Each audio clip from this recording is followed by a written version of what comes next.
Welcome back to another video. ഇന്ന് യാന്ത്രിക ലാഭം പ്രയോഗത്തിൽ എന്ന ലെസൻ്റെ തേർഡ് പാർട്ട് വീഡിയോ ആണ് നമ്മൾ ചെയ്യുന്നത് കേട്ടോ. ഇന്നത്തോടു കൂടി യാന്ത്രിക ലാഭം പ്രയോഗത്തിൽ എന്ന് പറയുന്ന ന്യൂ SCERT സ്റ്റാൻഡേർഡ് 10 ഈ ഒരു ലെസൺ അവസാനിക്കുകയാണ്. അപ്പോൾ കഴിഞ്ഞ ദിവസം നമ്മൾ പഠിച്ചത് പാർട്ട് 2 വീഡിയോയിൽ നമ്മൾ പഠിച്ചത് ചക്രവും അച്ചും ഈ ഒരു ഭാഗം വരെയായിരുന്നു അല്ലേ? നിങ്ങൾ ഓർക്കുന്നുണ്ടല്ലോ ഈ ഒരു ഭാഗം. ഇന്ന് നമ്മൾ പഠിക്കുന്നത് ഗിയർ മുതലുള്ള കാര്യങ്ങളാണ്. ഗിയർ പഠിക്കാനുണ്ട്, ഇൻക്ലൈൻഡ് പ്ലെയിനെ കുറിച്ച് പഠിക്കാനുണ്ട്, പിന്നെ വെഡ്ജിനെ കുറിച്ച് പഠിക്കാനുണ്ട്, വെഡ്ജ് അല്ലെങ്കിൽ ആപ്പ്, പിന്നെ സ്ക്രൂ ജാക്കിനെ കുറിച്ചും ഇന്നത്തെ ക്ലാസ്സിൽ നമ്മൾ ചർച്ച ചെയ്യുന്നുണ്ട്. ഓക്കെ, അപ്പോൾ ഇത് ബുദ്ധിമുട്ടുള്ള ചാപ്റ്റർ നമുക്ക് പറയാൻ പറ്റില്ല, പക്ഷേ കുറച്ച് കൺഫ്യൂഷൻ വരുന്ന ചാപ്റ്റർ ആയതുകൊണ്ടാണ് ചെറിയ ചെറിയ പാർട്ടുകളായിട്ട് നമ്മൾ പഠിച്ചു പോയത് കേട്ടോ. അപ്പോൾ ഇനി അങ്ങോട്ടുള്ള കാര്യങ്ങളൊക്കെ വളരെ ഈസി ആയിട്ടുള്ളതാണ്. അതെല്ലാം കൂടി ചേർത്ത് ഇന്നത്തെ ക്ലാസ് കൊണ്ട് ആ ഒരു ലെസൺ കഴിയും. നമ്മൾ ക്ലാസ്സിലേക്ക് കടന്നാലോ? ആദ്യം ഗിയറുകൾ എന്താണെന്ന് നോക്കാം. ഗിയർ നിങ്ങൾ കേട്ടിട്ടുണ്ടാവുമല്ലോ. എന്താണ് ഗിയർ? യന്ത്രങ്ങളിൽ ഉപയോഗിക്കുന്ന ഒരു മെക്കാനിക്കൽ ഉപകരണമാണ് ഗിയർ എന്ന് പറയുന്നത്. യന്ത്രങ്ങളിൽ ഉപയോഗിക്കുന്ന ഒരു മെക്കാനിക്കൽ ഉപകരണമാണ് ഗിയർ. ഇവ യന്ത്രങ്ങളിൽ ഒരു ഭാഗത്ത് നിന്ന് മറ്റൊരു ഭാഗത്തേക്ക് ചലനമോ ബലമോ കൈമാറ്റം ചെയ്യാനാണ് ഉപയോഗിക്കുന്നത്. യന്ത്രങ്ങളിൽ ഒരു ഭാഗത്ത് നിന്ന് മറ്റൊരു ഭാഗത്തേക്ക് ചലനമോ ബലമോ കൈമാറ്റം ചെയ്യാനായി ഉപയോഗിക്കുന്ന മെക്കാനിക്കൽ ഉപകരണമാണ് ഗിയർ എന്ന് പറയുന്നത്. ഓക്കെ അല്ലേ? തമ്മിൽ കോർത്തിരിക്കുന്ന രണ്ട് പൽചക്രങ്ങളാണ് ഇതിൻ്റെ പ്രധാന ഭാഗം എന്ന് പറയുന്നത്. പൽചക്രങ്ങൾ എന്ന് പറഞ്ഞാൽ അറിയാവോ എന്താന്ന്? ഈ ഒരു പിക്ചറിലേക്ക് നോക്കൂ കേട്ടോ. പൽചക്രം കാണാം. കണ്ടോ? പല്ലുകളുള്ള ചക്രം പോലെ കണ്ടോ ഇവിടെ ഈ പല്ല് പോലെ കാണുന്ന ഭാഗം കണ്ടില്ലേ? ഓക്കെ, അപ്പോൾ പൽചക്രങ്ങൾ തമ്മിൽ കണക്റ്റ് ആയിട്ടുള്ളതാണ് അല്ലേ? അപ്പോൾ നോക്കിക്കേ, തമ്മിൽ കോർത്തിരിക്കുന്ന രണ്ട് പൽചക്രങ്ങളാണ് ഗിയറിൻ്റെ പ്രധാന ഭാഗം എന്ന് പറയുന്നത്. അപ്പോൾ ഗിയറിൽ ഒരു വലിയ പൽചക്രം ഉണ്ടായിരിക്കും, ഒരു ചെറിയ പൽചക്രം ഉണ്ടായിരിക്കും. നോക്കിക്കേ, ഗിയറിൽ ഒരു വലിയ പൽചക്രത്തിൽ നിന്ന് ചെറിയ പൽചക്രത്തിലേക്കോ ചെറിയ പൽചക്രത്തിൽ നിന്ന് വലിയ പൽചക്രത്തിലേക്കോ ഊർജം കൈമാറ്റം ചെയ്യപ്പെടും. അപ്പോൾ രണ്ട് രീതിയിലും ഊർജം കൈമാറ്റം ചെയ്യപ്പെടുന്നുണ്ട്. ചെറിയ പൽചക്രത്തിൽ നിന്ന് വലിയ പൽചക്രത്തിലേക്ക് ഊർജം കൈമാറ്റം ചെയ്യുന്നുണ്ട്, വലിയ പൽചക്രത്തിൽ നിന്ന് ചെറുതിലേക്കും ഊർജം കൈമാറ്റം ചെയ്യപ്പെടുന്നുണ്ട്. അങ്ങനെ ചെയ്യുമ്പോൾ ഉണ്ടാവുന്ന വ്യത്യാസങ്ങൾ എന്തൊക്കെയാണ് നമുക്ക് നോക്കാം. വലിയ പൽചക്രം ഒരു പ്രാവശ്യം കറങ്ങുമ്പോൾ ചെറിയ പൽചക്രം എത്ര തവണ കറങ്ങും എന്നാണ് ചോദിച്ചിരിക്കുന്നത്. വലിയ പൽചക്രം ഒരു പ്രാവശ്യം കറങ്ങുമ്പോൾ ചെറിയ പൽചക്രം എത്ര തവണ കറങ്ങും? ഒന്നിൽ കൂടുതൽ തവണ കറങ്ങും അല്ലേ? ഒന്നിലധികം തവണയായിരിക്കും കറങ്ങുക. ഇതുമൂലം രണ്ടാം പൽചക്രത്തിൻ്റെ വേഗത്തിന് എന്ത് മാറ്റമാണ് സംഭവിക്കുന്നത്? അതായത് ഇപ്പോൾ ഒരു വെഹിക്കിളിൻ്റെയോ എന്തെങ്കിലും എഞ്ചിനുമായിട്ട് വലിയ പൽചക്രമാണ് കണക്ട് ചെയ്തിരിക്കുന്നതെന്ന് വയ്ക്കുക. ഓക്കെ, അപ്പോൾ വലിയ പൽചക്രത്തിൽ നിന്നാണ് ഊർജം ചെറിയ പൽചക്രത്തിലേക്ക് കൈമാറ്റം ചെയ്യപ്പെടുന്നത്. അങ്ങനെ വിചാരിക്കൂ.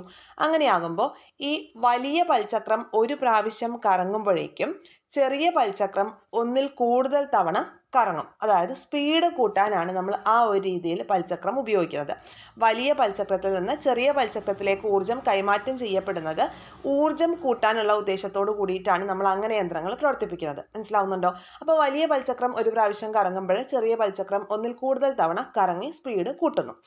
ഇനി നേരെ തിരിച്ച് മെഷീനിലേക്ക് അല്ലെങ്കിൽ ഏതെങ്കിലും ഒരു വാഹനൻ്റെ എൻജിനിലേക്ക്, ആ ഒരു എൻജിനിലേക്ക് ചെറിയ പൽചക്രമാണ് ഘടിപ്പിക്കുന്നതെന്ന് വയ്ക്കാം.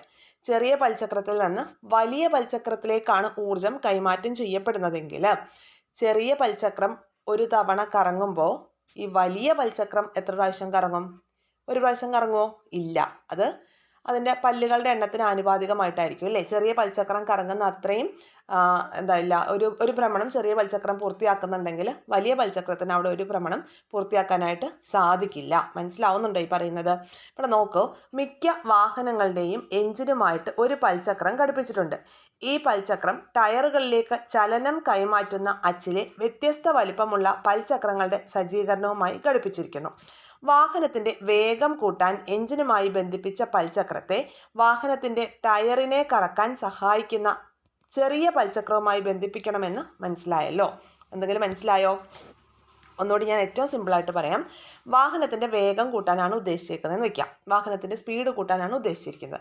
അപ്പോൾ നമ്മൾ എന്ത് ചെയ്യണം? എഞ്ചിനുമായിട്ട് വലിയ പൽചക്രം ഘടിപ്പിക്കണം. എഞ്ചിനുമായിട്ട് വലിയ പൽചക്രം ഘടിപ്പിച്ചാൽ എന്ത് ചെയ്യാൻ പറ്റും? നമ്മൾ ഉപയോഗിക്കുന്ന മെഷീൻ ഏതാണോ അതിൻ്റെ സ്പീഡ് കൂട്ടാനായിട്ട് സാധിക്കും. ഇത്രയൊക്കെ അല്ലേ? സ്പീഡ് കൂട്ടണമെങ്കിൽ വലിയ പൽചക്രം മെഷീനുമായിട്ട് ഘടിപ്പിക്കുക അല്ലെങ്കിൽ എഞ്ചിനുമായിട്ട് ഘടിപ്പിക്കുക. എന്നാൽ എന്ത് ചെയ്യും? ചെറിയ പൽചക്രം സ്പീഡ് കൂടുതലായിട്ട് കറങ്ങും. കണ്ടീഷൻ ഓക്കെ ആയി. സ്പീഡ് കൂട്ടാൻ വേണ്ടിയിട്ട് വലിയ പൽചക്രമാണ് നമ്മൾ എഞ്ചിനുമായിട്ട് കണക്ട് ചെയ്യുന്നത്. അപ്പോൾ ചെറിയ ചക്രം ഒന്നിലധികം തവണ അവിടെ കറങ്ങും അല്ലേ? ഒന്നിലധികം തവണ വലിയ പൽചക്രം ഒരു പ്രാവശ്യം കറങ്ങുമ്പോഴേക്കും ചെറിയ പൽചക്രം ഒന്നിലധികം തവണ കറങ്ങി സ്പീഡ് കൂടുന്നുണ്ട്. ഈ കണ്ടീഷൻ ഓക്കെ ആയല്ലോ. ഇനി രണ്ടാമത്തെ കണ്ടീഷനിൽ നമ്മൾ എഞ്ചിൻ ഇവിടുന്ന് മാറ്റിയിട്ട് ഈ ഒരു ചെറിയ പൽചക്രത്തിൻ്റെ അടുത്താണ് കൊണ്ട് എഞ്ചിൻ ഘടിപ്പിക്കുന്നതെന്ന് വെച്ചോളൂ. അപ്പോൾ ഈ എഞ്ചിൻ ഇവിടെ ഘടിപ്പിച്ച് കഴിയുമ്പോൾ ഈ ചെറിയ പൽചക്രം ഇവിടെ ഒരു പ്രാവശ്യം കറങ്ങുമ്പോഴേക്കും കണ്ട ചെറിയ പൽചക്രത്തിന് പല്ലുകളുടെ എണ്ണം കുറവാണ്. അപ്പോൾ വലിയ പൽചക്രം എന്തായാലും ഒരു തവണ കറങ്ങില്ല എന്ന് നിങ്ങൾ മനസ്സിലാക്കി വെക്കുക. ചെറിയ പൽചക്രത്തിന് ഇപ്പോൾ ഒരു 10 പല്ലുകളാണുള്ളത്. വലിയ പൽചക്രത്തിന് 20 പല്ലും ഉണ്ടെങ്കിൽ 1:2 എന്ന രീതിയിലാണ് അതിൻ്റെ റൊട്ടേഷൻ വരിക. ചെറിയ പൽചക്രം ഒരു ഭ്രമണം പൂർത്തിയാക്കിയാൽ വലിയ പൽചക്രം അതിൻ്റെ അരഭ്രമണം മാത്രമേ പൂർത്തിയാക്കുള്ളൂ എന്ന രീതിയിൽ ഒന്ന് പഠിച്ചു വെച്ചാൽ മതി. ഓക്കെ അല്ലേ? അപ്പോൾ നമുക്ക് എന്ത് ചെയ്യാനാ സാധിക്കുക? ഇപ്പോൾ ഈ കയറ്റം കയറാനൊക്കെ ആണെങ്കിൽ ടയറിന് എഫിഷ്യൻസി കൂട്ടാൻ വേണ്ടിയിട്ട് നമുക്ക് ഈ രീതിയിൽ മെഷീനുമായിട്ട് അല്ലെങ്കിൽ എഞ്ചിനുമായിട്ട് ഘടിപ്പിച്ചാൽ മതിയായിരിക്കും. അപ്പം എഫിഷ്യൻസി കൂട്ടാൻ വേണ്ടിയിട്ട് ചെറിയ പൽചക്രം എഞ്ചിനുമായിട്ട് ഘടിപ്പിക്കുക. സ്പീഡാണ് കൂട്ടേണ്ടതെങ്കിൽ വലിയ പൽചക്രം എഞ്ചിനുമായിട്ട് ഘടിപ്പിക്കുക. അപ്പോൾ ചെറിയ പൽചക്രത്തിൻ്റെ സ്പീഡ് കൂടും. ഈ രീതിയിലാണ് അത് കണക്റ്റ് ആക്കി വെക്കേണ്ടത്. അപ്പോൾ കയറ്റം കയറുമ്പോൾ എഞ്ചിനുമായി ഘടിപ്പിച്ച പൽചക്രത്തെ ഏത് തരം പൽചക്രവുമായിട്ടാണ് ബന്ധിപ്പിക്കേണ്ടത്? ഏത് തരമാണ്? കയറ്റം കയറാൻ പോകുമ്പോൾ ടയർ നല്ല എഫിഷ്യൻ്റ് ആയിട്ട് കറങ്ങണം അല്ലേ? അപ്പോൾ നമ്മൾ എന്ത് ചെയ്യണം? ചെറിയ പൽചക്രത്തെയാണ് എന്ത് ചെയ്യേണ്ടത്? ഈ ഒരു മെഷീനുമായിട്ട് അല്ലെങ്കിൽ എഞ്ചിനുമായിട്ട് ഘടിപ്പിക്കേണ്ടത് എന്ന കാര്യം ഓർത്ത് വെച്ചേക്കുക. വണ്ടികളിലൊക്കെ അങ്ങനെയാണെങ്കിൽ കയറ്റം കയറുമ്പോൾ എഞ്ചിനുമായിട്ട് ബന്ധിപ്പിച്ച പൽചക്രത്തെ വലിയ പൽചക്രവുമായിട്ട് എഞ്ചിനുമായിട്ട് വെച്ചിട്ടുള്ള പൽചക്രം വലുതായിരിക്കണം. ഓക്കെ അല്ലേ? ഭാഗത്ത് വലിയ പൽചക്രം ചെറിയ പൽചക്രം എന്നൊക്കെ കേട്ട് ആകെ കൺഫ്യൂഷൻ ആവേണ്ട ആവശ്യമില്ല. രണ്ട് പോയിന്റ് ഓർത്ത് വെക്കേണ്ടതുള്ളൂ. എഞ്ചിനുമായിട്ട് വലിയ പൽചക്രമാണ് ഘടിപ്പിക്കുന്നതെങ്കിൽ ചെറിയ പൽചക്രത്തിൻ്റെ സ്പീഡ് അവിടെ റൊട്ടേഷൻ്റെ സ്പീഡ് കൂടും. അപ്പോൾ നമുക്ക് സ്പീഡ് കൂട്ടാൻ വേണ്ടി എന്ത് ചെയ്യണം? എഞ്ചിനുമായിട്ട് വലിയ പൽചക്രം ഘടിപ്പിക്കണം. ഓക്കെ അല്ലേ? ഇനി കയറ്റം കയറാൻ പോവുകയാണ്. ഒരു വെഹിക്കിൾ കയറ്റം കയറാൻ പോവുകയാണ്. അപ്പോൾ അതിൻ്റെ എഫിഷ്യൻസിയാണ് വർദ്ധിപ്പിക്കേണ്ടത്. ടയറിൻ്റെ എഫിഷ്യൻസി വർദ്ധിപ്പിക്കണം എന്നുണ്ടെങ്കിൽ എഞ്ചിനുമായിട്ട് ചെറിയ പൽചക്രം ഘടിപ്പിക്കണം. ഓക്കെ, എഞ്ചിനുമായിട്ട് ചെറിയ പൽചക്രം ഘടിപ്പിക്കുക. അപ്പോൾ എന്ത് ചെയ്യും? നമുക്ക് എഫിഷ്യൻസി കൂട്ടിയെടുക്കാനായിട്ട് സാധിക്കും. ഒരു തവണ ചെറിയ പൽചക്രം കറങ്ങുമ്പോൾ വലിയ പൽചക്രം ഒന്നിൽ കുറവ് തവണ മാത്രമേ കറങ്ങുകയുള്ളൂ. ഈ രീതി മാത്രം പഠിച്ചാൽ മതി. കയറ്റം കയറാൻ വേണ്ടിയിട്ടാണെങ്കിൽ ചെറിയ പൽചക്രം എഞ്ചിനുമായിട്ട് ഘടിപ്പിക്കുന്നു. സ്പീഡ് കൂട്ടാനാണെങ്കിൽ വലിയ പൽചക്രം എഞ്ചിനുമായിട്ട് ഘടിപ്പിക്കുന്നു. കൺഫ്യൂഷനൊക്കെ മാറ്റിയേക്കാം. ഈ പോയിന്റുകൾ മാത്രം പഠിച്ചു വെച്ചേക്കാം. ഓക്കെ, ഇനി അടുത്തത് ഇൻക്ലൈൻഡ് പ്ലെയിനിനെ കുറിച്ചാണ് നമ്മൾ പഠിക്കാനായിട്ട് പോകുന്നത്. ഇവിടെ നോക്കൂ. പ്രവൃത്തി ചെയ്യുമ്പോൾ യാന്ത്രിക ലാഭം ഉണ്ടാകുന്ന മറ്റ് സന്ദർഭങ്ങളെക്കുറിച്ചാണ്. അതായത് വലിയ തടികൾ, യന്ത്രഭാഗങ്ങൾ തുടങ്ങിയവ ലോറിയിൽ കയറ്റാൻ ചരിവ് തലം ഉപയോഗിക്കുന്നത് കണ്ടിട്ടില്ലേ? നോക്കൂ, കണ്ടോ? ഇവിടെ ഒരു വലിയൊരു റോള് വലിയൊരു വുഡൻ റോള് എന്താ ചെയ്യുന്നത്? ഒരു ചരിവ് പ്രതലത്തിലൂടെ രണ്ട് തടികൾ ഇങ്ങനെ വെച്ചിട്ട് ആ ഒരു തടികളിലൂടെ മുകളിലേക്ക് ഉരുട്ടി കയറ്റുകയാണ് ചെയ്യുന്നത് അല്ലേ? അപ്പോൾ ഇൻക്ലൈൻഡ് പ്ലെയിൻ എന്ന് നമുക്കതിനെ വിളിക്കാം. അപ്പോൾ നോക്കിയേ, ഇൻക്ലൈൻഡ് പ്ലെയിൻ എന്ന് പറയുമ്പോൾ നമുക്കിപ്പോൾ ഈ ഒരു ഒന്നുകൂടി സിമ്പിളായിട്ട് പറയുകയാണെങ്കിൽ ഈ ഒരു വുഡൻ കഷ്ണം എടുത്തിട്ട് ഈ ഒരു വുഡൻ പീസ് എടുത്തിട്ട് നമുക്ക് നേരെ പൊക്കിക്കൊണ്ട് ഈ ലോറിയിലേക്ക് വെക്കാമല്ലോ. ഈ ഒരു വുഡൻ പീസ് എടുത്തിട്ട് നമുക്ക് നേരെ ലോറിയിലേക്ക് ഡയറക്റ്റായിട്ട് പൊക്കിക്കൊണ്ട് വെക്കാം. അപ്പോൾ നമ്മൾ എന്ത് ചെയ്യണം? ഒരുപാട് ശക്തി നമ്മൾ പ്രയോഗിക്കേണ്ടി വരും. അപ്പോൾ ഈ ഒരു വസ്തു നേരിട്ട് ഉയർത്തുന്നതിന് പകരം ഈ ഒരു ചരിഞ്ഞ പ്രതലത്തിലൂടെ ഇങ്ങനെ ഉരുട്ടി കയറ്റുകയാണെങ്കിൽ കുറഞ്ഞ ശക്തിയിൽ നമുക്കത് എങ്ങോട്ട് എത്തിക്കാം? ഈ ലോറിയിലേക്ക് എത്തിക്കാനായിട്ട് സാധിക്കും.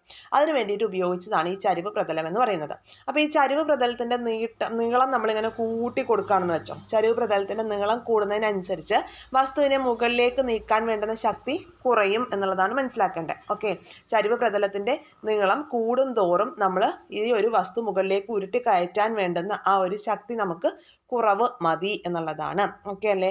പക്ഷേ നമ്മൾ അങ്ങോട്ട് ആ മുകളിലേക്ക് ഉരുട്ടി നീക്കാൻ എടുക്കുന്ന ആ ഒരു ദൂരം കൂടും. പക്ഷേ എന്തായിരിക്കും? ശക്തി കുറവ് മതി എന്നുള്ളത് മനസ്സിലാക്കുക. ചരിവ് പ്രതലത്തിൻ്റെ നീളം കൂടുന്നതിനനുസരിച്ച് വസ്തുവിനെ മുകളിലേക്ക് നീക്കാൻ വേണ്ടുന്ന ശക്തി കുറവ് മതി. എന്നാൽ വസ്തുവിനെ മുകളിലേക്ക് നീക്കാൻ എടുക്കുന്ന ദൂരം കുറച്ച് കൂടുതലായിരിക്കും എന്നുള്ളത് മനസ്സിലാക്കുക. ഓക്കെ ആയില്ലേ ഈ പറഞ്ഞ കാര്യം? ഇനി അടുത്തൊരു ഭാഗത്തേക്ക് വരാം. ഇതിൻ്റെ മെക്കാനിക്കൽ അഡ്വാൻറ്റേജ് ആണ് നമ്മൾ പഠിക്കാനായിട്ട് പോകുന്നത്. അപ്പോൾ ഇവിടെ ഒരു വസ്തുവിനെ h മീറ്റർ ഉയരത്തിലേക്ക് കയറ്റണം. അതിനു വേണ്ടിയിട്ട് L മീറ്റർ നീളമുള്ള ചരിവ് തലത്തിൽ കൂടി തള്ളിക്കയറ്റുന്നു. നമ്മൾ നേരത്തെ ഒരു പോയിന്റ് പറഞ്ഞിട്ടുണ്ടായിരുന്നു. എന്താ പറഞ്ഞത്? ചരിവ് പ്രതലത്തിന്റെ നീളം കൂടുന്നതിനനുസരിച്ച് വസ്തുവിനെ മുകളിലേക്ക് നീക്കാൻ വേണ്ടുന്ന ശക്തി കുറവ് മതി എന്ന് പറഞ്ഞു അല്ലേ? ലെങ്ത് കൂടുന്നതിനനുസരിച്ച് ശക്തി കുറവ് മതി എന്ന് പറഞ്ഞു. പക്ഷേ വസ്തുവിനെ മുകളിലേക്ക് നീക്കാൻ എടുക്കുന്ന ദൂരം കൂടുമെന്നും നമ്മൾ പറഞ്ഞു. ഓക്കെ, അപ്പൊ ഇനി ഇവിടെ നോക്കാം. ഇവിടെ യത്നം ചെയ്യുന്ന പ്രവൃത്തി എത്രയാണ്? ഇവിടെ യത്നം E ആണ്. യത്നം എന്ന് വെച്ചാൽ എഫേർട്ട് ആണല്ലോ. എഫേർട്ട് E ആണ്. രോധം അല്ലെങ്കിൽ റെസിസ്റ്റൻസ് L ആണ് എങ്കിൽ ഈ ബലം ഉപയോഗിച്ച്, E എന്ന ഒരു ബലം ഉപയോഗിച്ച് L ദൂരം തള്ളി നീക്കാൻ ചെയ്യുന്ന പ്രവൃത്തി എന്ന് പറയുന്നത് E ഇൻറ്റു L ആയിരിക്കും. പ്രവൃത്തി equal to E into L. യത്നം ഇൻറ്റു രോധമാണ് നമ്മൾ ചെയ്യാനായിട്ട് യൂസ് ചെയ്ത പ്രവൃത്തി എന്ന് പറയുന്നത്. പ്രവൃത്തി equal to E into L. ഇനി H ഉയരത്തിലേക്കല്ലേ നമുക്ക് ഉയർത്തേണ്ടത്. അപ്പോൾ H എന്ന ഉയരത്തിലേക്ക് ഉയർത്താനായി രോധം ചെയ്യുന്ന പ്രവൃത്തി, അതായത് വസ്തുവിൽ ചെയ്യപ്പെട്ട പ്രവൃത്തി എന്ന് പറയുന്നത്, പ്രവൃത്തി എന്ന് പറയുന്നത് എന്താണ്? ബലം ഇൻറ്റു സ്ഥാനാന്തരമാണ് അല്ലേ? ഫോഴ്സ് ഇൻറ്റു ഡിസ്പ്ലേസ്മെന്റ് ആണ് വർക്ക് എന്ന് പറയുന്നത്. ഇവിടെ എന്താണ്? ആ ഫോഴ്സിന് പകരം നമുക്ക് എന്തെടുക്കാം? വെയിറ്റ് ഇൻറ്റു ഡിസ്പ്ലേസ്മെന്റ് എന്ന് പറയുന്നത് എന്താണ്? അതിൻ്റെ ആ ഒരു ഉയരാണ്, ഹൈറ്റ് ആണ്. അപ്പോൾ വെയിറ്റ് ഇൻറ്റു ഹൈറ്റ്, അതായത് L ഇൻറ്റു H എന്ന് നമുക്ക് കൊടുക്കാം. L എന്ന് പറഞ്ഞാൽ എന്താണ്? അവിടുത്തെ രോധമാണ്, രോധം. ഓക്കെ, അപ്പോൾ L ഇൻറ്റു H എന്ന് കൊടുക്കാം ഇവിടെ. അപ്പോൾ നമുക്ക് രണ്ട് തമ്മിൽ ഇക്വേറ്റ് ചെയ്യുമ്പോൾ, പ്രവൃത്തി തമ്മിൽ ഇക്വേറ്റ് ചെയ്യുമ്പോൾ L ഈക്വൽ ടു LH എന്ന് കൊടുക്കാനായിട്ട് സാധിക്കും. പ്രത്യേകിച്ച് ഒന്നും പഠിക്കണ്ട. ഈ ഇൻക്ലൈൻഡ് പ്ലെയിൻ്റെ യാന്ത്രിക ലാഭം എന്ന് പറയുന്നത് എപ്പോഴും ഒന്നിൽ കൂടുതലായിരിക്കുമെന്ന് നിങ്ങൾ മനസ്സിലാക്കി വെക്കുക. യാന്ത്രിക ലാഭം, ഇൻക്ലൈൻഡ് പ്ലെയിൻ്റെ യാന്ത്രിക ലാഭം എപ്പോഴും ഒന്നിൽ കൂടുതൽ ആയിരിക്കും. കാരണം എന്താണ്? വസ്തുവിനെ മുകളിലേക്ക് നീക്കാൻ വേണ്ടുന്ന ശക്തി എപ്പോഴും കുറവല്ലേ? വസ്തുവിനെ മുകളിലേക്ക് നീക്കാൻ വേണ്ടുന്ന ശക്തി എപ്പോഴും കുറവായിരിക്കും. അതുകൊണ്ട് തന്നെ ഈ ഒരു ഇൻക്ലൈൻഡ് പ്ലെയിൻ്റെ മെക്കാനിക്കൽ അഡ്വാൻറ്റേജ് എന്ന് പറയുന്നത് എപ്പോഴും ഒന്നിൽ കൂടുതലായിരിക്കും എന്ന പോയിന്റ് ഓർത്ത് വെച്ചേക്കുക. ഓക്കെ അല്ലേ? ഇങ്ങനെയൊക്കെ വായിക്കുമ്പോൾ കൺഫ്യൂഷൻ ഉള്ളവർക്ക് വേണ്ടിയിട്ടാണ് ഞാൻ ഈ പറഞ്ഞത്. എന്താണ്? ഇവിടെ കണ്ടോ, ചരിവ് തലത്തിൻ്റെ നീളം ഡിവൈഡഡ് ബൈ ചരിവ് തലത്തിൻ്റെ ഉയരമാണ് നമ്മുടെ ഇൻക്ലൈൻഡ് പ്ലെയിൻ്റെ യാന്ത്രിക ലാഭം എന്ന് പറയുന്നത്. അപ്പോൾ ഈ ചരിവ് പ്രതലത്തിൻ്റെ നീളം കൂടുന്നതിനനുസരിച്ച് നമുക്ക് മുകളിലേക്ക് തള്ളി കയറ്റാൻ വേണ്ടുന്ന ശക്തി കുറവ് മതി എന്ന് നമ്മൾ ഓൾറെഡി പറഞ്ഞില്ലേ? അത് തന്നെയാണ് ഇവിടെ പറഞ്ഞത്. അപ്പോൾ ചരിവ് തലത്തിൻ്റെ നീളം കൂടുകയാണ്, എപ്പോഴും നീളം കൂടുതലായിരിക്കും. അങ്ങനെ വരുമ്പോൾ എപ്പോൾ നോക്കിയാലും നമ്മുടെ mechanical advantage of inclined plane എന്ന് പറയുന്നത് എപ്പോഴും എന്തായിരിക്കും? ഒന്നിൽ കൂടുതലായിരിക്കും എന്ന പോയിന്റ് ഒന്ന് നോട്ട് ചെയ്ത് വെച്ചേക്കാം. ഇനി അടുത്തൊരു ഭാഗം, ഇവിടെ ഒരു ക്വസ്റ്റ്യൻ തന്നിട്ടുണ്ട്. വസ്തുക്കളെ ഉയർത്തേണ്ട സന്ദർഭങ്ങളിൽ ചരിവ് തലം ഉപയോഗിക്കാറുണ്ട്. 600 ന്യൂട്ടൺ ഭാരം 3 മീറ്റർ ഉയർത്താൻ ചെയ്യേണ്ട പ്രവൃത്തി എത്ര? പ്രവൃത്തി എത്രയാ? പ്രവൃത്തി എന്ന് പറയുന്നത് F ഇൻറ്റു S ആണ് നമ്മൾ പഠിച്ചു. നമുക്ക് F എത്രയാന്ന് തന്നിട്ടുണ്ട്? 600 ന്യൂട്ടൺ ആണ് തന്നിട്ടുണ്ട്. അതുപോലെ S എന്ന് പറയുന്നത്, ഡിസ്പ്ലേസ്മെന്റ് എന്ന് പറയുന്നത് 3 മീറ്ററുമാണ്. അപ്പോൾ പ്രവൃത്തി എത്രയാ? 1800 ന്യൂട്ടൺ മീറ്റർ. ന്യൂട്ടൺ മീറ്ററിനാണ് എന്ത് പറയുക? ജൂൾ എന്ന് പറയുക. ഇനി രണ്ടാമത്തെ ക്വസ്റ്റ്യൻ എന്താണ്? ഈ ഭാരം ഉയർത്താൻ ഒരു ചരിവ് തലം പ്രയോഗിച്ചപ്പോൾ ചരിവ് തലത്തിലൂടെ നാം നൽകേണ്ട ബലം 200 ന്യൂട്ടൺ ആയി. ഇതുമൂലം ഭാരത്തിനുണ്ടായ സ്ഥാനാന്തരം 9 മീറ്ററുമായി. എങ്കിൽ ചെയ്ത പ്രവൃത്തി എത്ര? എന്താണ്? ബലം എന്ന് പറയുന്നത് സെക്കൻഡ് സിറ്റുവേഷനിൽ 200 ന്യൂട്ടൺ ആണ്, സ്ഥാനാന്തരം 9 മീറ്റർ ആണ്. അവിടെ ചെയ്ത വർക്ക് എന്ന് പറയുന്നത് എങ്ങനെയാണ്? 200 × 9 ചെയ്യണം അല്ലേ? അപ്പോഴും നമുക്ക് എന്ത് കിട്ടും? 1800 ജൂൾ എന്ന് കിട്ടും. അതായത് ഇവിടെ പ്രവൃത്തിയിൽ എന്തില്ല? ലാഭമില്ല. ഓക്കെ, ഇനി ഈ ചരിവ് തലത്തിൻ്റെ യാന്ത്രിക ലാഭം വർദ്ധിപ്പിക്കാനുള്ള മാർഗങ്ങൾ ഏവ എന്ന് ചോദിച്ചിട്ടുണ്ട്. എന്തൊക്കെയാണ് ചരിവ് തലത്തിൻ്റെ യാന്ത്രിക ലാഭം വർദ്ധിപ്പിക്കാൻ വേണ്ടിയിട്ടുള്ള മാർഗങ്ങൾ? ഏതൊക്കെയാണ്? ഈ ഇക്വേഷൻ നോക്കിയിട്ട് പറഞ്ഞാൽ മതി. ഏതൊക്കെയാ? ഇവിടെ ഇക്വേഷൻ നോക്കൂ. ചരിവ് തലത്തിൻ്റെ നീളം എന്ത് ചെയ്യണം? കൂട്ടണം അല്ലേ? ചരിവ് തലത്തിൻ്റെ നീളം കൂട്ടണം. അതുപോലെ ഈ ഒരു ചരിവ് തലത്തിൻ്റെ ഉയരം എന്ത് ചെയ്യുക? ഉയരം കുറയ്ക്കുകയും ചെയ്യുക. അപ്പോൾ നമുക്ക് എന്ത് ചെയ്യാം? മെക്കാനിക്കൽ അഡ്വാൻറ്റേജ് കൂട്ടാം. അപ്പോൾ മാത്രമാണ് നമ്മുടെ വർക്ക് ഈസി ആവുള്ളൂ. ഓക്കെ, അപ്പോൾ ഈ ഒരു മെക്കാനിക്കൽ അഡ്വാൻറ്റേജ് എപ്പോഴും ഒന്നിൽ കൂടുതലാണെങ്കിൽ മാത്രമാണ് നമുക്ക് ഈ ഒരു വർക്ക് വളരെ ഈസി ആയിട്ട് ചെയ്യാനായിട്ട് സാധിക്കുകയുള്ളൂ. ഇനി നമുക്ക് ആപ്പ് അല്ലെങ്കിൽ വെഡ്ജിൻ്റെ ഭാഗം നോക്കാം. അപ്പോൾ ആപ്പ് എന്ന് പറയുമ്പോൾ നമുക്ക് ശരിക്കും ഒരു ഡബിൾ ഇൻക്ലൈൻഡ് പ്ലെയിൻ ആണെന്ന് നമുക്ക് പറയാൻ വേണ്ടി പറ്റും അല്ലേ? ഡബിൾ ഇൻക്ലൈൻഡ് പ്ലെയിൻ ആണെന്ന് നമുക്ക് പറയാനായിട്ട് സാധിക്കും. ഇവിടെ നോക്ക്, കത്തി, മഴു ഇങ്ങനെയുള്ള വീട്ടുപകരണങ്ങൾ അല്ലെങ്കിൽ ഉളി അങ്ങനെയുള്ള സാധനങ്ങളൊക്കെ എന്താണ്? ആപ്പിൻ്റെ വകഭേദമാണ്. ഏതൊക്കെ? കത്തി, മഴു, ഉളി എന്നുള്ള ഉപകരണങ്ങളൊക്കെ. അപ്പോൾ ഒരു വസ്തുവിനെ മറ്റൊരു വസ്തുവിലേക്ക് തള്ളി കയറ്റാൻ വേണ്ടി യൂസ് ചെയ്യുന്ന സാധനമാണ് വെഡ്ജ് അല്ലെങ്കിൽ ആപ്പ് എന്ന് പറയുന്നത്. ഇവിടെ ചിത്രത്തിൽ കണ്ടോ, ഇവിടെ എന്താണ്? ഈ ഒരു വിറക് വെട്ടുമ്പോൾ നോക്കാട്ടോ, ഇവിടെ ഈ ഒരു വിറക് വെട്ടുമ്പോൾ ഇവിടെ കണ്ടോ ഒരു ആപ്പ് ഇതിനുള്ളിലേക്ക് കയറ്റി വെച്ചിരിക്കുകയാണ്. അപ്പോൾ ഇങ്ങനെ വരുമ്പോൾ എന്താണ്, രണ്ട് വസ്തുക്കളെ തമ്മിൽ സെപ്പറേറ്റ് ചെയ്യാൻ വേണ്ടി അല്ലെങ്കിൽ സ്പ്ലിറ്റ് ചെയ്യാൻ വേണ്ടിയിട്ടൊക്കെ നമുക്ക് എന്ത് യൂസ് ചെയ്യാം, ഈ ഒരു വെഡ്ജ് യൂസ് ചെയ്യാനായിട്ട് സാധിക്കും. ഈ ആപ്പിൻ്റെ ചരിഞ്ഞ പ്രതലമാണ് എന്ത് ചെയ്തേക്കുന്നത്, കണ്ടോ, ഈ ഒരു ആപ്പിൻ്റെ ഈ ഒരു ചരിഞ്ഞ പ്രതലമാണ് എന്ത് ചെയ്തിരിക്കുന്നത്, ഇതിൻ്റെ ഉള്ളിലേക്ക്, ഈ ഒരു വിറകിൻ്റെ ഉള്ളിലേക്ക് എന്ത് ഇൻസേർട്ട് ചെയ്ത് പോയിരിക്കുന്നത് അല്ലേ. അപ്പോൾ വെഡ്ജിൻ്റെ ചരിഞ്ഞ പ്രതലം വസ്തുക്കളെ സ്പ്ലിറ്റ് ചെയ്യാൻ വേണ്ടിയിട്ട് നമ്മളെ ഹെൽപ്പ് ചെയ്യുന്നുണ്ട്. അതുപോലെ വർക്ക് ഈസി ആക്കാനും ഹെൽപ്പ് ചെയ്യുന്നുണ്ട്. അപ്പോൾ എന്താ, കുറഞ്ഞ ശക്തി ഉപയോഗിച്ച് നമുക്ക് വസ്തുക്കളെ ഇങ്ങനെ സ്പ്ലിറ്റ് ചെയ്യാനൊക്കെ സാധിക്കുന്നത് വെഡ്ജ് ഉപയോഗിച്ചിട്ടാണ്. ഓക്കെ അല്ലേ, പറഞ്ഞ കാര്യം മനസ്സിലായല്ലോ. ഇനി നമുക്ക് ആപ്പിൻ്റെ ഡീറ്റെയിൽസ് നോക്കാം. അപ്പോൾ കണ്ടോ, ഇവിടെ 3 ചിത്രങ്ങൾ തന്നിട്ടുണ്ടോ. ഈ 3 ചിത്രത്തിൽ ഏത് ചിത്രത്തിലുള്ള അല്ലെങ്കിൽ ഈ 3 ആപ്പിൽ ഏത് ആപ്പാണ് നമുക്ക് വർക്ക് പെട്ടെന്ന് ഈസി ആക്കാനായിട്ട് ഹെൽപ്പ് ചെയ്യുന്നത്, ഏതായിരിക്കും നീളം കൂടുതലുള്ള വെഡ്ജാണ് നമുക്ക് വർക്ക് ഈസി ആക്കാനായിട്ട് ഹെൽപ്പ് ചെയ്യുന്നത്. നീളം കൂടുതലുള്ള തിന്നായിട്ടുള്ള വെഡ്ജുകളാണ് നമുക്ക് വർക്ക് ഈസി ആക്കാനായിട്ട് ഹെൽപ്പ് ചെയ്യുന്ന വെഡ്ജസ് എന്ന് പറയുന്നത്. ഓക്കെ, ഇനി ഇതിൻ്റെ യാന്ത്രിക ലാഭം നമുക്ക് എങ്ങനെ കണ്ടുപിടിക്കാം, എങ്ങനെയാണ്, ലോഡ് ബൈ എഫേർട്ടാണ്. ആപ്പിൻ്റെ ചരിവ് തലത്തിൻ്റെ നീളം, ആപ്പിൻ്റെ ചരിഞ്ഞ പ്രതലത്തിൻ്റെ നീളമാണ് അവിടെ എല്ലായിട്ട് എടുത്തിരിക്കുന്നത്. അതുപോലെ വെഡ്ജിൻ്റെ വീതി, ആ വീതിയാണ് അല്ലെ കനമാണ് അവിടെ ഹൈറ്റ് ആയിട്ട് എടുത്തിരിക്കുന്നത്. അപ്പോൾ ആപ്പ് എന്ന് പറഞ്ഞാൽ എന്താണ്, ഒരു ഇരട്ട ചരിവ് തലമാണ്. അതാണ് നമ്മൾ പറഞ്ഞത്, ഡബിൾ ഇൻക്ലൈൻഡ് പ്ലെയിൻ ആണ് എന്ത്, ആപ്പ് എന്ന് പറയുന്നത്. ആപ്പിൻ്റെ നീളം കൂട്ടിയും കനം കുറച്ചും നിർമ്മിച്ചാൽ അത് ഉപയോഗിക്കാൻ വളരെ എളുപ്പമായിരിക്കും. അപ്പോൾ ഈ 3 ചിത്രത്തിൽ നമ്മൾ എയും ബിയും സിയും നോക്കുമ്പോൾ ഈ സി എന്ന് പറയുന്ന ചിത്രത്തിലുള്ള വെഡ്ജാണ് നമുക്ക് ഈസി ടു യൂസ് എന്ന് പറയുന്നത് അല്ലേ. കാരണം എന്താണ്, അതിന് നീളം കൂടുതലാണ്, അതുപോലെ കനം കുറവുമാണ്. കണ്ടോ, ഷാർപ്പൻ ചെയ്ത് ഉപയോഗിച്ചാൽ വെഡ്ജ് നമുക്ക് വളരെ ഈസി ആയിട്ട് നമ്മുടെ വർക്ക് എളുപ്പമാക്കി തരും. ക്ലിയർ അല്ലേ. ഇനി നമുക്ക് സ്ക്രൂ ജാക്കിനെ കുറിച്ച് നോക്കാം. സ്ക്രൂ ജാക്ക് എന്താണെന്നറിയാമോ, കണ്ടോ, ഇപ്പോൾ ഇവിടെ ഒരു സ്ക്രൂ ജാക്കിനെ കാണിക്കാം, ഒന്ന് സൂം ചെയ്ത് കാണിക്കാം കേട്ടോ. നോക്കൂ, ഇവിടെ ഏറ്റവും സിമ്പിളായിട്ടുള്ള സാധനമാണ് ഈ സ്ക്രൂ ജാക്ക് അല്ലേ. അപ്പോൾ കണ്ടോ, ഇതിൽ ഭാരമുള്ള വസ്തുക്കളെ ഉയർത്താൻ വേണ്ടിയിട്ട് നമുക്ക് യൂസ് ചെയ്യുന്നതാണ് സ്ക്രൂ ജാക്ക്. അപ്പോൾ സ്ക്രൂ ജാക്കിൽ എന്താ ഉള്ളത്, ഒരു വലിയൊരു സ്ക്രൂ കൊടുത്തിരിക്കുന്നുണ്ട്, ഇവിടെ വലിയൊരു സ്ക്രൂ കൊടുത്തിട്ടുണ്ട്. ഇനി പിന്നെ എന്താണ്, അത് ഒരു ഹാൻഡിലുമായിട്ട് ഇവിടെ കണക്ട് ചെയ്തിട്ടുണ്ട് അല്ലേ. അപ്പോൾ ഈ ഒരു ഹാൻഡിൽ നമ്മളൊന്ന് തിരിക്കുമ്പോൾ എന്ത് ചെയ്യും, സ്ക്രൂ മുകളിലേക്ക് തിരിഞ്ഞു വരും അല്ലേ. അപ്പോൾ നമുക്ക് എന്ത് ചെയ്യാൻ പറ്റും, വസ്തുക്കളെ ഉയർത്താനായിട്ട് സാധിക്കും. അതാണ് ഇവിടെ ഈ ഒരു ഇമേജിൽ കാണിച്ചിരിക്കുന്നത്, കണ്ടല്ലോ. ഓക്കെ അല്ലേ.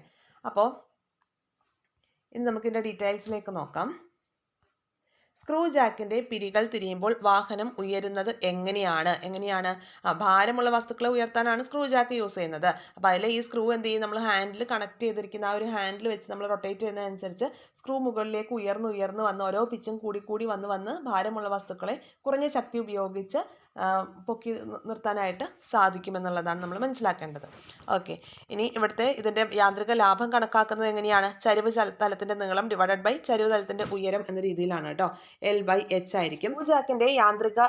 സ്ക്രൂ ജാക്കിൻ്റെ യാന്ത്രിക ലാഭം കാണാൻ വേണ്ടിയിട്ട് ചരിവ് തലത്തിൻ്റെ നീളം ഡിവൈഡഡ് ബൈ ചരിവ് തലത്തിൻ്റെ ഉയരമാണ് ചെയ്യുന്നത്. L/H ആണ്. ഇവിടെ L എന്ന് പറയുന്നത് ഒരു പിരിയുടെ നീളവും അതുപോലെ തന്നെ H എന്ന് പറയുന്നത് എന്താണ്, പിച്ചുമാണ്. പിച്ച് എന്ന് പറഞ്ഞാൽ എന്താണെന്നറിയാമോ, ഒരു തിരിവിൽ, ഇപ്പോൾ സ്ക്രൂ ജാക്കിൻ്റെ പിച്ച് എന്ന് പറയുന്നത് നമ്മൾ ഒരു പ്രാവശ്യം ഹാൻഡിൽ തിരിക്കുമ്പോൾ ഉണ്ടാകുന്ന ആ ഒരു സ്ക്രൂവിന് എത്രത്തോളം ഉയരം വരുന്നുണ്ട് എന്നുള്ളതാണ് അതിൻ്റെ പിച്ച് എന്ന് മനസ്സിലാക്കേണ്ടത്. ഓക്കെ, അപ്പോൾ ഒരു പിരിയുടെ നീളം ബൈ അതിൻ്റെ പിച്ചാണ് എന്തെന്ന് പറയുന്നത്, സ്ക്രൂ ജാക്കിൻ്റെ യാന്ത്രിക ലാഭം.